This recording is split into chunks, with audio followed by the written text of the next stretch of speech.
आज आपल्या साऱ्या पत्रकार मित्रांशी संवाद करत असताना उपस्थित असलेले माझे सहकारी प्रदेश उपाध्यक्ष प्रमोद हिंदूराव, प्रदेश सरचिटणीस श्री शिवाजीराव गर्जे, श्री संजय तटकरे, प्रदेश उपाध्यक्ष राष्ट्रवादीचे सूरज चव्हाण, माझे सर्व अन्य पदाधिकारी, आपण सर्व माध्यमांचे प्रतिनिधी, वाहिन्यांचे प्रतिनिधी, बंधू भगिनी आणि सहकारी मित्रांनो, दीपावलीच्या नववर्षाच्या हार्दिक शुभेच्छा देत असतानाच कदाचित दिवाळीच्या पूर्वी इतका थेटपणाने संवाद करता येणार नाही म्हणूनच आज आपल्याला या ठिकाणी मी बोलवलेलं आहे.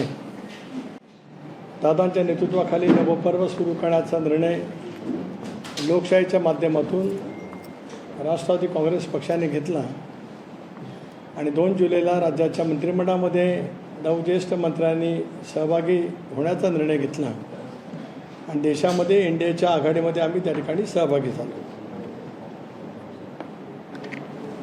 मोठ्या प्रमाणावरती विधानसभा सदस्य, विधान परिषद सदस्य, महाराष्ट्रातील विशेष करून नागालँड, झारखंड इथल्या विधानसभा सदस्यांनी सुद्धा दादांनी घेतलेल्या भूमिकेचं समर्थन त्या ठिकाणी केलं आणि त्याच्यातून आमची सर्वांची वाटचाल त्या ठिकाणी सुरू असलेली पाहायला मिळते.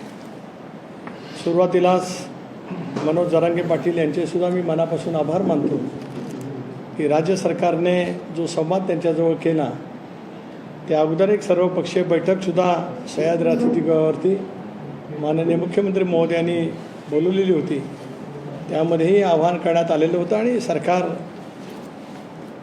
अतिशय तत्परतेने मराठा आरक्षणाच्या दृष्टिकोनातून पावलं त्या ठिकाणी उचलत आहे. या साऱ्या आव्हानाला प्रतिसाद देत मनोज जरांगे पाटील यांनी जे त्यांचं उपोषण मागे घेतलं त्याबद्दल प्रदेश राष्ट्रवादी काँग्रेस पक्षाचा अध्यक्ष म्हणून मी त्यांचे आणि सकल मराठा समाजाचे सुद्धा मनापासून त्या ठिकाणी आभार मानतो आहे. मी वारंवार स्पष्ट केलं होतं की नजीकच्या कालावधीमध्ये आम्ही संघटनेचा एक राज्यव्यापी दौरा त्या ठिकाणी सुरू करणार आहोत. त्यामुळे येत्या 5 तारखेपासून मी स्वतः आणि माझे प्रदेश पातळीवरील सर्व सहकाऱ्यांचा पूर्व विदर्भाचा दौरा आम्ही त्या ठिकाणी करतो आहोत. हा दौरा करत असतानाच निर्धार नवपर्वाचा कार्यकर्ता आणि पदाधिकारी सोबत मेळावा या पद्धतीने आम्ही विदर्भातल्या 6 जिल्ह्यामध्ये त्या ठिकाणी सुरुवात करतो आणि दीपावलीच्या नंतर उर्वरित भागामध्ये सुद्धा पश्चिम महाराष्ट्र, मराठवाडा, उत्तर महाराष्ट्र, कोकण आणि राहिलेला पश्चिम विदर्भ या ठिकाणी सुद्धा संघटनात्मक बाबीचे आमचे दौरे त्या ठिकाणी सुरू राहणार आहेत. यामध्ये प्रामुख्याने दादांच्या नेतृत्वाखाली घेतलेली भूमिका महाराष्ट्राच्या दृष्टिकोनातून अधिक गतिमान पद्धतीचा विकास करणं, धर्मनिरपेक्ष विचार हीच विचारधारा मनामध्ये घेत अधिक गतिशील पद्धतीने त्या ठिकाणी वाटचाल करणं ही सुद्धा एक तऱ्हेची मीमांसा कार्यकर्ते आणि जनतेच्या जवळ, पदाधिकाऱ्यांजवळ संवाद करत असताना आम्ही त्या ठिकाणी करणार आहोत. आणि या सगळ्याला आम्ही जी काय टॅगलाईन त्या ठिकाणी जे म्हणतो आहोत, घड्याळ तेच वेळ नवी, घड्याळ तेच वेळ नवी, घड्याळ तेच वेळ नवी, पहिला काय होतं निर्धार नवपर्वाचा हे घेऊन महाराष्ट्रातल्या जनतेच्या समोर आज आम्ही त्या ठिकाणी सुरुवात करणार आहोत. मला विश्वास आहे की ज्या वेळेला जनतेच्या समोर राष्ट्रवादी काँग्रेस पक्षाच्या माध्यमातून जाहीर कार्यक्रमाच्या निमित्ताने आम्ही ज्यावेळेला गेलो, विशेष करून बीडमध्ये धनंजय मुंडे, प्रकाशदादा सोळंकी, बाबासाहेब आजबे, अमरसिंह पंडित, म्हणजे जिल्ह्याचे तिथले अध्यक्ष, सर्व पदाधिकाऱ्यांनी अभूतपूर्व पद्धतीचा जनसागर त्या ठिकाणी गोळा झालेला होता आणि त्यावेळेला सुद्धा कशा पद्धतीने पाठिंबा मिळाला ते आपल्या सर्वांना ज्ञात आहे. आणि कोल्हापूरच्या सुद्धा ऐतिहासिक मैदानावरती ज्या ठिकाणी क्वचितच जाहीर सभा एखाद्या राजकीय पक्षाच्या झाल्यात त्या ठिकाणी सभा घेण्याचं यशस्वीपणाने नेतृत्व नामदार हसन मुश्रीफ, माझे कोल्हापूर ग्रामीणचे अध्यक्ष येबाई पाटील, शहराचे अध्यक्ष आदिल फराज आणि प्रचंड कार्यकर्त्यांनी, आमचे माजी आमदार या सर्वांनी म्हणून प्रचंड प्रमाणावरती मेहनत घेतली. आमचे राजेंद्र पाटील आमदार आहेत, त्या सर्वांनी मेहनत घेतली आणि तिथे अभूतपूर्व प्रतिसाद त्या ठिकाणी मिळाला. पुण्यनगरीमध्ये झालेलं दादांचं स्वागत, बारामतीत झालेलं स्वागत, नाशिकला ज्यावेळेला गेले त्यावेळेचं झालेलं स्वागत. मला विश्वास आहे की महाराष्ट्रातली जनता दादांनी घेतलेल्या निर्णयाच्या वरती निश्चितपणाने विश्वास दाखवत अधिक व्यापक प्रमाणामध्ये जनाधार राष्ट्रवादी काँग्रेस पक्षाचा आणि पर्यायाने NDAचा वाढवण्याच्या दृष्टिकोनातून आम्ही निश्चितपणाने त्या ठिकाणी यशस्वी होऊ. आगामी कालखंड हा संबंध विधानसभेचं हिवाळी अधिवेशन, त्यानंतरचं येणारं व्होटर अँड अकाउंट आणि जवळपास त्यावेळेला लोकसभेची आचारसंहिता नियमित वेळेनुसार ज्यावेळेला होईल आणि सर्व उद्याचा भवितव्याच्या कालावधीमध्ये लोकसभेच्या निवडणुकीची एकंदरीत पार्श्वभूमी आहे. अशा वेळेला संबंध महाराष्ट्रव्यापी दौरा कुठल्याही परिस्थितीत 15 डिसेंबरपर्यंत निर्धार नवपर्वाचा ही भूमिका घेऊन घड्याळ तेच वेळ नवी ही टॅगलाईन त्या ठिकाणी घेत महाराष्ट्रामध्ये आम्ही पूर्णपणाने त्या ठिकाणी करणार आहोत.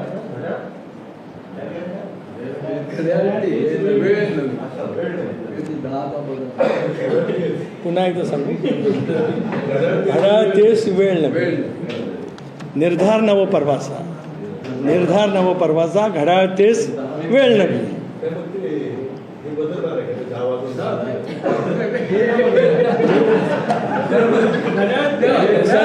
घड्याळ तेच वेळ नवी म्हणजे काळ बदलत असतो, वेळ बदलत असतो, कालानुरूप व्यवस्थेमध्ये बदल होत असतो, कालानुरूप राजकारण बदलत असतं. हा त्याच्यातला भाग आहे. आपण 60च्या दशकातलं राजकारण, 70च्या दशकातलं, 80च्या दशकातलं, 90, 2000 सालातलं, 21व्या वर्षातलं असा सगळा जो काय कालखंड असतो, भारतीय राजकारणातला कालखंड असेल, महाराष्ट्रातला राजकारणातला कालखंड असेल, त्या कालखंडातलं नवं पर्व निर्धाराचं हे घेऊन आम्ही त्या ठिकाणी वाटचाल करणार आहोत. यासाठी आपल्या सर्वांचं व्यापक सहकार्य निश्चितपणाने मिळेल असा विश्वास या ठिकाणी आम्ही त्यांनी वाटतो. आपल्याला बोलवण्याच्या पाठीमागचा हेतू किंवा आपल्यासमोर ठेवलेला आहे. आपण मोकळेपणाने काय विचार असेल तर आपण विचारावं अशी आपल्याला विनंती आहे. लोकसभा अध्यक्षांना पत्र पाठवलं की खासदार सुनील तटकरे यांना आणि तसंच पत्र वंदना चव्हाण यांनी सुद्धा दंगरांना पाठवलं आहे as a vice chairman Rajya Sabha की आम्ही जुलैमध्ये डिस्क्वालिफिकेशन पिटिशन्स केलं आहे आणि हे डेलिक्वेंट MP जर असे राहिले तर it will pose a serious threat the word and word सांगतो to the sanctity of the 10th schedule of the constitution of India. त्यामुळे आता फर्दर डिले नको, लवकरात लवकर याकडे ॲड्ज्युडिकेशन करावं. असं आहे, राष्ट्रवादी काँग्रेस पक्ष म्हणून आमची सुद्धा हीच भूमिका आहे. आम्ही सुद्धा त्यावेळेला लोकसभेमध्ये मी पिटिशन त्या ठिकाणी दाखल केलेलं आहे. संसदरत्न श्रीनिवास पाटील आणि मोहम्मद फजल यांच्या विरोधामध्ये मी सुद्धा लोकसभेमध्ये त्याच वेळेला पिटिशन दाखल केलं आहे, ज्याचा उल्लेख आपण 10th शेड्यूलचा या ठिकाणी केला. आम्ही सुद्धा त्याच आधारेमध्ये ते त्या ठिकाणी केलेलं आहे. आणि प्रफुल्ल पटेल साहेबांनी सुद्धा फौजिया खान आणि वंदना चव्हाण यांच्या विरोधामध्ये सुद्धा पिटिशन त्या ठिकाणी दाखल केलेलं आहे. आमची सुद्धा इच्छाच आहे. जसं मी परवा सुप्रीम कोर्टामध्ये त्या ठिकाणी होतो आणि न्यायालयाने 31 जानेवारीपर्यंत निर्णय घ्यावा असं सूचित केलं. त्याला आम्ही सांगितलं की आम्ही त्यावेळेला पहिल्यांदा 3 आमदारांच्या विरोधामध्ये विधानसभा अध्यक्षांच्याकडे दाद मागितले, त्याच्यानंतर उरलेल्या 8 आमदारांच्या वतीमध्ये मागितले. आमचंही तेच म्हणणं आहे, लोकशाहीच्या तत्वावरती त्या संविधानासोबत घेत आमचंही तेच म्हणणं आहे की या देशातील लोकशाही व्यवस्था ही पूर्णपणाने अबाधित राहावी. कारण आम्ही घेतलेले निर्णय लोकशाहीच्या माध्यमातून आहे. आज 43 आमदारांचं समर्थन राज्यातला ज्यावेळेला मिळतं त्यावेळेला ती लोकशाही आहे. पक्षांतील वरिष्ठ नेत्यांनी लोकशाहीच्या माध्यमातून तो निर्णय घेतलेला आहे. तर आमची सुद्धा लोकसभा अध्यक्षांच्याकडे विनंती आहे की आम्ही दाखल केलेल्या पिटिशनचं सुद्धा लवकरात लवकर त्या ठिकाणी निर्णय घ्यावा. तुमच्या पाठीशी अदृश्य शक्तीचा हात असल्याचा उल्लेख करताय, त्यामुळे ही सगळी प्रोसेस संसदरत्न नेहमीच अदृश्य शक्ती असं सतत बोलत येत असतात. अदृश्य शक्ती त्याचा उल्लेख ते त्या ठिकाणी त्यांच्यापणे करू शकतात, कारण राजकीय काय भाष्य करावा त्यांना अधिकार त्या ठिकाणी आहे. मी सांगितलं अनेक वेळेला आणि आजही पुन्हा एकदा अधोरेखित करतो आहे, आय एन्ड्रॉस इट अगेन, की सर्वोच्च न्यायालयाच्या खंडपीठाने अलीकडच्या कालावधीमध्ये दिलेला निर्णय आणि भारतीय निवडणूक आयोगाने अलीकडच्या कालावधीमध्ये आणि वेळोवेळी दिलेले निर्णय, या निर्णयाची कायदेशीर वैधानिक पूर्णपणाची छाननी करून ज्येष्ठ विधिज्ञांच्या मार्फत लोकशाहीच्या माध्यमातून जो निर्णय दादाच्या नेतृत्वाखाली आम्ही घेतला त्याच्यावरती 100% शिक्कामोर्तब त्या ठिकाणी कायद्याच्याच चौकटीमध्ये, कारण काही वेळेला अस्वस्थता खूप येत असते, निराशा खूप असते, काही वेळेला नैराश्य खूप असतं, कारण इतक्या मोठ्या प्रमाणावरती आमदारांचं समर्थन मिळालं तर नैराश्य येणं मी समजू शकतो. नैराश्याचा भाग याच्यापेक्षा याच्यामध्ये काय फारसा आहे असं मला कायदेशीरदृष्ट्या काय वाटत नाही. वेळ नवी अशी वेळ का आली आहे असं तुम्हाला वाटतं? 3 खासदारांची नावं घेतली तुम्ही, संसद कसोटे सुळे, मोहम्मद फैजल आणि श्रीनिवास पाटील. अमोल कोल्हेंच्या विरोधात आपण याचिका दाखल केली का? जर नसेल केली तर काय? त्यांचं समर्थन आम्हाला पहिल्या दिवशी होतं. ज्या वेळेला आम्ही राजभवनामध्ये शपथ घेतली त्याला डॉक्टर अमोल कोल्हे त्या ठिकाणी उपस्थित होते. अशा पद्धतीनं महाराष्ट्रात देखील काही आमदारांचं समर्थन आहे. महाराष्ट्रात देखील अशाच पद्धतीनं काही आमदार अशोक पवार असतील किंवा तुर्बेटके असतील. म्हणूनच मी काय म्हटलं की आता त्या सगळ्या बाबी न्यायालयाच्या कक्षेत त्या ठिकाणी आहेत, अध्यक्षांच्या किंवा माननीय सभापती महोदयांच्या. पण तरी पण मी लोकसभेमध्ये कोणाच्या विरुद्ध पिटिशन दाखल केलं ते आपल्याजवळ नावं सांगितली आणि आपण प्रश्न विचारला तो योग्य आहे. त्याचे उत्तर मी दिलं की डॉक्टर अमोल कोल्हे ज्या दिवशी आम्ही मंत्रिमंडळामध्ये सहभागी झालो त्यावेळेला राजभवनावरती आमच्यासोबत होते. त्यांनी त्यावेळेला बाईटसुद्धा त्यावेळेला दिलेली होती आणि म्हणून ते आमच्यासोबत आहेत अशी धारणा आमची आहे. म्हणजे तुम्हाला अजिबात असं वाटत नाही की 10 शेड्यूलचं तुम्ही व्हायोलेशन केलं नाही नाही, आम्ही जे संजयजी म्हणतो आहोत, मी पुन्हा again I am endorsing it, again I am confirming it, again as you ask me repeatedly की सर्वोच्च न्यायालयाच्या खंडपीठाने दिलेला निर्णय शिवसेनाच्या संदर्भातला खंडपीठ बसलेलं होतं आणि खंडपीठाच्या समोर खूप दीर्घकाळ अशा पैसा युक्तिवाद त्या ठिकाणी झाला आणि भारतीय निवडणूक आयोगाच्या प्रेसू झाला. ते निकाल सर्वांच्या समोर आहेत. It is in public domain. ती काय अदृश्य शक्तीच्या किंवा कोणाच्या हातात आहे अशातला काय भाग नाही. It is in public domain. So everyone knows it that what is exactly there in. तर त्याच्या आधारे त्याची पूर्णपणाची खातरजमा करूनच आम्ही तो निर्णय घेतला आहे. So I am 100% confident that की या आधारे त्या चौकटीमध्ये घेतलेला निर्णय असल्यामुळे आम्हाला आमच्या घेतलेल्या निर्णयावरती शिक्कामोर्तब होईल. आज त्यांनी पत्रात तुमचा उल्लेख माजी राष्ट्रवादीचे सदस्य अशा स्वरूपात सुद्धा केलेला आहे. असं करून राष्ट्रवादी आपलीच असल्याचा त्या दावा करत आहेत. आता त्यांचा दावा संसद रत्नांचा हा कसा आहे किंवा काय आहे त्याच्याबद्दल निवडणूक आयोगाकडे याचिका दाखल आहे. त्या निवडणूक आयोगाच्या निकालाच्या नंतर मी माझी आहे का आणखीन कोण माझी आहे याचं उत्तर निवडणूक आयोगाच्या निर्णयाच्या नंतर सर्वांना मिळेल. आणि ज्यांचा तुम्ही नेहमी संसद संस्कृत हे करताय ते सतत बोलताना ती एक व्यक्ती ते जे वुमेन रिझर्वेशन बिलच्या वेळेला उपस्थित नव्हता, गैरहजर करून हे गेले, कोण आहे ती व्यक्ती? बेसिकली आम्हाला खरंच प्रश्न पडतात. ती व्यक्तीचं नाव ती व्यक्ती किंवा ते ग्रस्त असं संसदरत्न हे सतत म्हणतात. संसदरत्नाच्या दर 2-4 मिनिटाच्या नंतर स्वर्गीय चव्हाण साहेबांचा विचाराचा वारसा सुसंस्कृत असं सातत्याने त्या ठिकाणी येत असतं. त्यांना अभिप्रेत असलेली व्यक्ती कोण त्यांना जरूर विचारू शकता. पण तुम्हाला अभिप्रेत असलेली व्यक्ती सुनील दत्तात्रय तटकरे, जन्म 10 जुलै 10/7/1955, मुक्काम सुतारवाडी, पोस्ट जामगाव, तालुका रोहा, जिल्हा रायगड, 25-23 मे 1984ला रोहा तालुका काँग्रेसचा सरचिटणीस, 28 ऑगस्टला रोहा तालुका काँग्रेसचा अध्यक्ष, 27 नोव्हेंबरला रायगड जिल्हा युवक काँग्रेसचा अध्यक्ष आणि 85ला अखिल भारतीय काँग्रेस आहेचा. देशभरामध्ये ज्यावेळेला 450 जागा आल्या त्यावेळेला 14 माणगाव मतदारसंघातून हाताच्या चिन्हावरती निवडणूक लढवणारा हा सुनील तटकरे. 1992 साली जिल्हा परिषद अध्यक्ष झाला काँग्रेसच्या तिकिटावरती, तो हा सुनील दत्तात्रय तटकरे. 1995 साली इंडियन नॅशनल काँग्रेसच्या वतीने 14 माणगाव मतदारसंघातून मुंबईसह कोकणात प्रचंड भारतीय जनता पक्षाची लाट आली असताना निवडून आला, त्याचं नाव आहे सुनील दत्तात्रय तटकरे. 1999 साली राष्ट्रवादी काँग्रेस पक्षाच्या तिकिटावरती निवडून आलेला, त्याचं नाव आहे सुनील दत्तात्रय तटकरे. राष्ट्रवादी काँग्रेस पक्षामध्ये प्रवेश करताना आदरणीय पवारसाहेब, श्रद्धेय पवारसाहेब यांनी अजितदादांच्या जवळ माझं बोलणं करून दिल्याच्यानंतर राष्ट्रवादीमध्ये प्रवेश करणारा, त्याचं नाव आहे सुनील दत्तात्रय तटकरे. 2004ला 14 माणगाव मतदारसंघातून तिसऱ्यांदा विधानसभेवरती निवडून आला, त्याचं नाव आहे सुनील दत्तात्रय तटकरे. 2009 सालामध्ये नव्याने पुनर्रचना झाल्याच्यानंतर 193 शिवधन मतदारसंघातून राष्ट्रवादी काँग्रेस पक्षाच्या तिकिटावरती निवडून आला, त्याचं नाव आहे सुनील दत्तात्रय तटकरे. 2014ला लोकसभेमध्ये 2200 मतांनी पराभूत झाल्यावर संघटनेमध्ये काम करावं म्हणून मंत्रिपदाचा राजीनामा देऊन प्रदेश राष्ट्रवादी काँग्रेस पक्षाच्या अध्यक्षपदाची धुरा स्वीकारणार, त्याचं नाव आहे सुनील दत्तात्रय तटकरे. पुन्हा एकदा त्याच्यावरती जबाबदारी दिली प्रदेशाध्यक्षपदाची, त्याचं नाव आहे सुनील दत्तात्रय तटकरे. 2019मध्ये मोदी नावाचा प्रचंड झंझावात देशभरामध्ये निवडून येत असताना आमच्या पॉकेटच्या बाहेर, आमच्या शक्तिशाळाच्या बाहेर राष्ट्रवादी काँग्रेस पक्षाच्या घड्याळाच्या चिन्हावरती 32,000च्या फरकाने 6 वेळा लोकसभेमध्ये निवडून आलेले आणि केंद्रामध्ये मोदी साहेबांच्या मंत्रिमंडळामध्ये मंत्री असलेले आनंद गीतेंचा पराभव करून निवडून आलेला त्याचं नाव आहे सुनील दत्तात्रय तटकरे.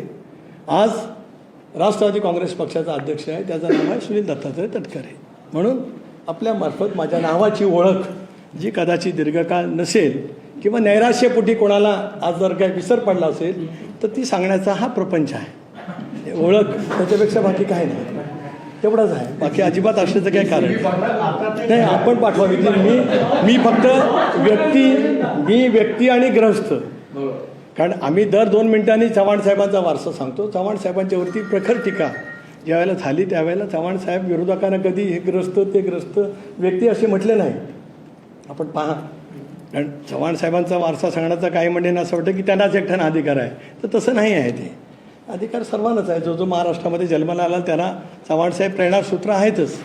त्याच्यामुळे कदाचित अति नैराश्यपोटी नाव घ्यायच्याऐवजी व्यक्ती ग्रस्त आता हे सुसंस्कृत महाराष्ट्रात कसं बसू शकतं. पण माझा दीर्घकाळ राजकीय प्रवासच आपल्यामार्फत महाराष्ट्राच्या जनतेसमोर ठेवला. म्हणजे व्यक्ती कोण, ग्रस्त कोण, असं संबंधात कोणाची गल्लत होऊ नये एवढ्यासाठीचा हा प्रपंच. त्या संदर्भात प्रश्न विचारला की जसं आमदारांचा मुद्दा हा न्यायालयात आहे, सर्वोच्च न्यायालयात लवकरात लवकर निर्णय लागावा म्हणून तुम्ही पाठवलेला आहे, तसं खासदारांचा मुद्दा हा तुम्हाला न्यायालयात न्यावा लागेल असं वाटतंय का? तर त्यावर त्यांनी उत्तर दिले की कदाचित आम्हाला न्यावा लागेल. काय कोणाची हरकत नाही ना, आमची इच्छा आहे. आमच्या पिटिशनमध्ये वरतीसुद्धा माननीय लोकसभा अध्यक्ष महोदयांनी जे पिटिशन मी दाखल केलं, जे पिटिशन आदरणीय प्रफुल्लभाईंनी दाखल केलं, त्याच्यावरती लवकरात लवकर निर्णय व्हावा अशी आमची इच्छा आहे. तटकरेजी, आपण आता बजेट बरोबर आहात. काठेवाडीमध्ये ग्रामपंचायतीच्या निवडणूक आहे, तिथे वेगळं चित्र आहे. मला माहीत, मला कुठल्या ग्रामपंचायतीमध्ये काय भाजप विरुद्ध दादांचा गट एक असं आहे की आज आम्ही इंडियामध्ये सहभागी आहोत, देशामध्ये सोबत राहत आहोत, राज्यामध्ये सरकारमध्ये आहोत, राज्याच्या निवडणुका त्या पद्धतीने होतात.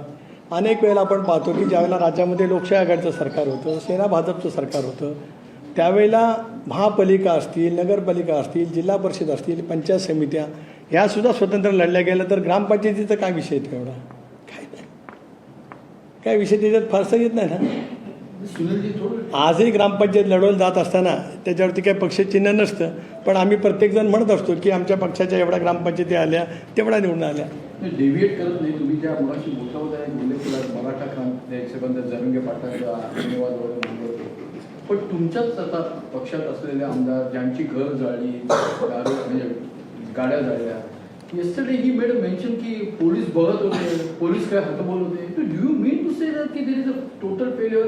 त्याच ज्या संसद रत्न सतत ते सांगताय काय नामुष्की म्हणाले, सरकारात ते बसले, आमदार त्यांचे गृहमंत्रालय त्यांच्याकडे, उपमुख्यमंत्र्याकडे सतत त्यांचा ते राजीनामा मागताय. You had remain as a minister. Forget about your, MLA has been attacked. Don't you think there has been a total paralysis when it comes to Home Department and its handling?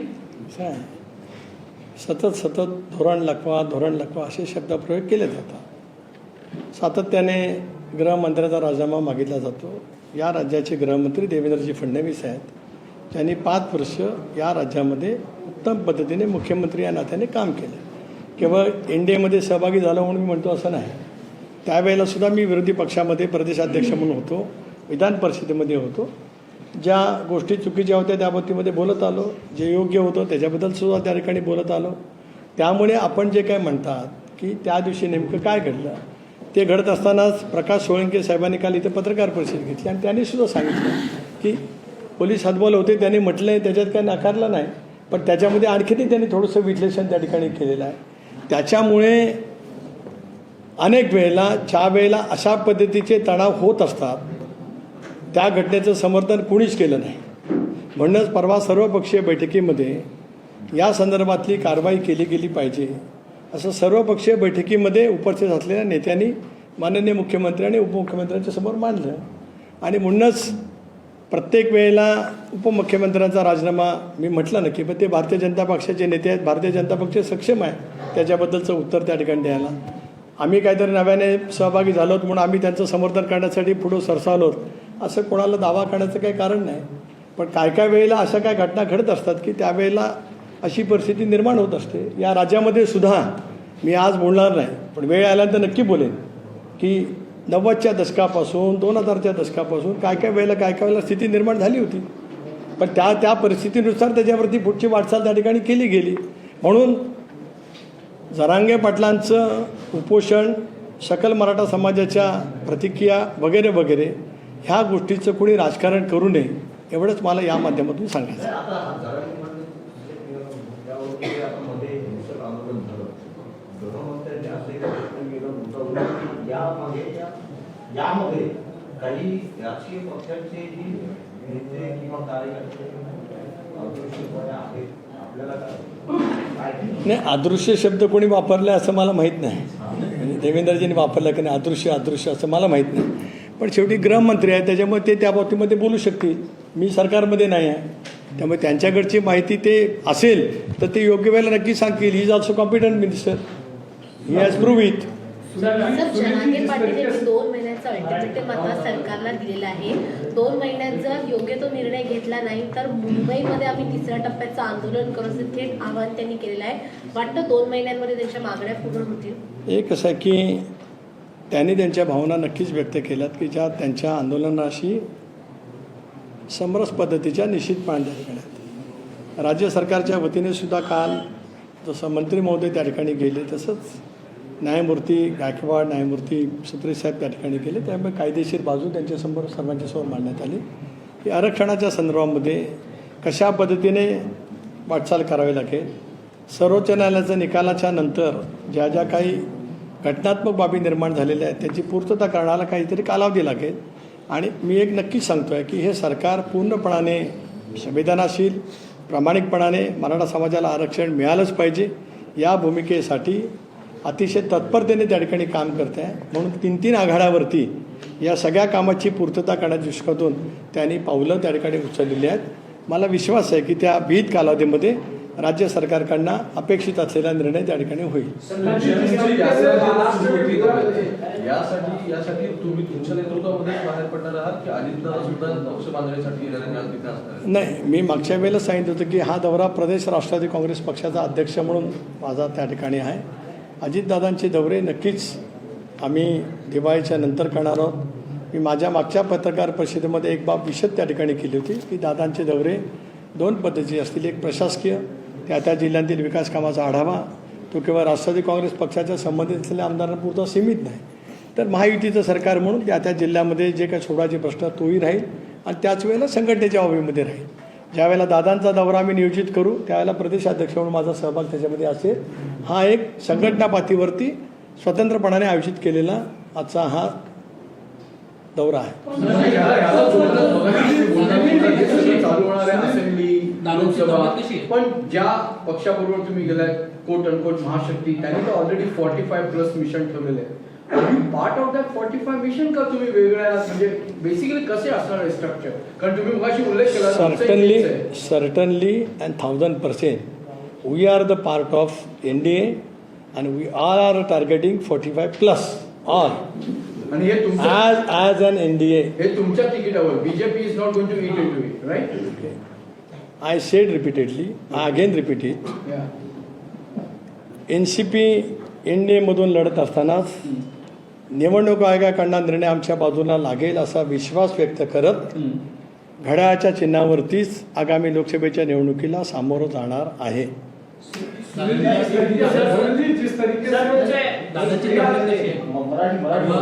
Anandrao झाला आता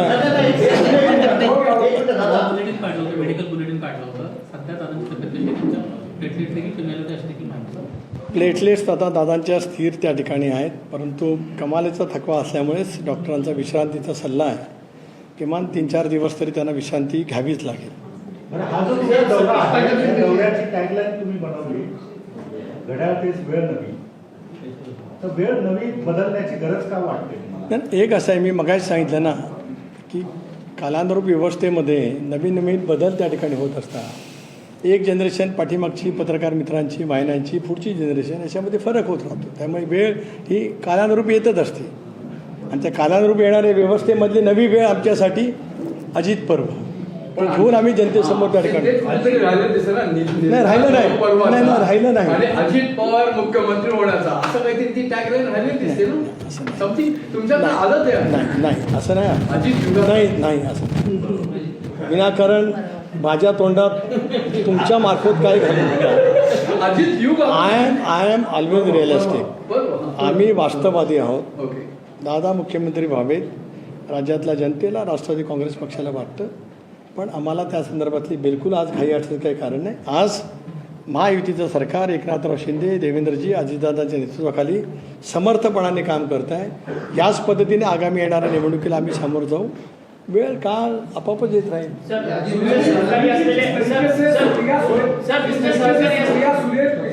पिछले कुछ दिनों से लगातार कह रही हैं कि गृहमंत्री को इस्तीफा दे देना चाहिए. लगातार राज्य में हालात खराब हो रहे हैं. आप इसे कैसे देखते हो? क्या आपको लगता है कि गृहमंत्री को इस्तीफा देना चाहिए इस समय? देखिए, कई साल राज्य में ऐसे क्षण आ गए थे कि जब महाराष्ट्र की स्थिति विकट हो गई थी. आज जो आप कह रहे हैं क्योंकि कोई डिमांड कर रहे हैं उनके रिज़ाइन के लिए, तो आज की स्थिति है वो थोड़ी सी बहुत अलग है. इसके लिए मैंने जरांगे पाटिल जी को धन्यवाद दिया है कि कल उन्होंने उनका अनशन समाप्त किया है और सकल मराठा समाज को भी मैं धन्यवाद आपके माध्यम से देना चाहता हूँ.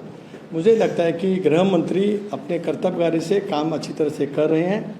आने वाले दिनों में उनके खुद के बारे में उनकी पार्टी चाहे बीजेपी हो देवेंद्र जी हो उसके बारे में बिल्कुल वहाँ पे बयान दे देंगे. दूसरा सवाल ये एक अदृश्य शक्ति लगातार एनसीपी के जो टूटा हुआ दल है, मतलब आप लोगों के ऊपर की बचा रही है दिल्ली में, वही एकनाथ शिंदे को बचा रही है, वही अदृश्य शक्ति आप लोगों को बोल रही है. जो कुछ बोल रहे हैं उनको मैं इतना ही जवाब देना चाहता हूँ. जैसे कि बार बार मैंने कहा है कि सुप्रीम कोर्ट के बेंच ने constitutional bench which has given recently the judgment regarding Shiv Sena itself और उसके बाद निवडणूक आयोग ने जो निर्णय दिया है उसके तहत राष्ट्रवादी कांग्रेस पार्टी ने जो कुछ निर्णय लिया है वो बिल्कुल साफ करके लिया है, पूरी तरह से जानकारी करके लिया है. और मुझे पूरा भरोसा है, विश्वास है कि हमने जो निर्णय अजित दादा के नेतृत्व में लिया है उसके ऊपर ईसीआई का शिक्कामोर्तब हो जाएगा. It will be confirm. सत्तेत सहभागी असून 2 दिवसांपूर्वी आपल्याही पक्षाचे आमदार असे मदालत येऊन मराठा आरक्षणाच्या समर्थनात आंदोलन करतात. याचा आपण समर्थन करतात. एक असं आहे की सगळ्याच राज्यभरामध्ये वेगवेगळ्या राजकीय पक्षाच्या सत्तारूढ असतील विरोधी पक्षाचे असतील त्यांनी त्यांच्या मतदारसंघातील किंवा एकंदरीत महाराष्ट्रात स्थितीपटा आंदोलन केलं आहे. पण मतदार केलं, त्याच्यात काय केलं ना, त्यांच्या भावना त्यांनी व्यक्त केल्या. काही दिवसांपूर्वी शरद पवारांची अजित दादा ये स्टेट वाइड टूर करने वाले थे, अब आप कर रहे हैं. व्हाई दिस चेंज? क्या क्या स्टेट वाइड टूर जब आप No. I never said that Ajit Dada will have only his tour. I also stated that I am as a state president, I am also going on the tour of the organization. So from the 5th of this November, I have organized the tour from the Purva Vidarbha, say Nagpur, Bhandara, Gondia, then Gadchiroli, then Chandrapur and then Marda. So this is from 5th up to 8th. 9th is ECI hearing. So I will be in Delhi. I am again telling here right now. I will be in Delhi on 9th because ECI argument is there. म्हणजे असं कोणाला वाटायला नको की अदृश्य शक्ती किंवा आम्हीच काय, तसं काही नाही. तर आम्ही आमच्या पक्षाच्या भूमिकेसाठी युक्तिवादासाठी त्या ठिकाणी सगळेजण पक्षाचे वरिष्ठ पदाधिकारी जाणार आहोत. धन्यवाद. लोकशाही मराठी ऐका, पहा, जागरूक रहा.